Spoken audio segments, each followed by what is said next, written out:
మన ఆహారంలో అంతర్భాగమైన పెరుగు ఆరోగ్యానికి ఎంతో మేలు చేస్తుంది. ఎన్నో పోషకాలను కలిగిన పెరుగు కడుపులోని pH స్థాయిలను బ్యాలెన్స్ చేయడమే కాక జీర్ణ వ్యవస్థ పనితీరును మెరుగుపరుస్తుంది. కానీ చాలా మంది చలికాలంలో పెరుగుని తీసుకోకూడదని, తింటే శ్వాసకోశ సమస్యలు వస్తాయని భయపడుతుంటారు. కొద్దిగా అయినా పెరుగు తినకుంటే భోజనం పూర్తి కాలేదని భావించేవారు కూడా చలికాలంలో తినడం మానేస్తారు. అసలు చలికాలంలో పెరుగు తినొచ్చా, తినకూడదా? పరిమితిని మించి పెరుగు తింటే కఫం పెరుగుతుందనే మాట నిజమే, కానీ చలికాలంలో తింటేనే జలుబు, దగ్గు వంటి శ్వాసకోశ సమస్యలు వస్తాయని అనుకోవడం అపోహ మాత్రమేనని వైద్య నిపుణులు చెప్తున్నారు. ఎందుకంటే పెరుగుని ఎప్పుడైనా తీసుకోవచ్చు.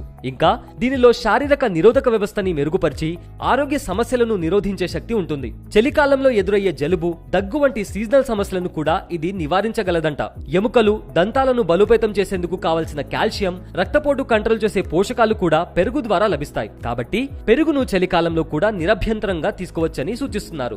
అయితే ఆస్తమా ఉన్నవారు మధ్యాహ్న భోజనంలో భాగంగానే పెరుగు తినడం ఉత్తమమని, రాత్రి వేళ తింటే సమస్య తీవ్రమవుతుందని హెచ్చరిస్తున్నారు. అలాగే పరిమితికి మించి తిన్నప్పుడు లేదా ఫ్రిడ్జ్ లో పెట్టిన పెరుగు తిన్నప్పుడే శ్వాసకోశ సమస్యలు వస్తాయని అంటున్నారు.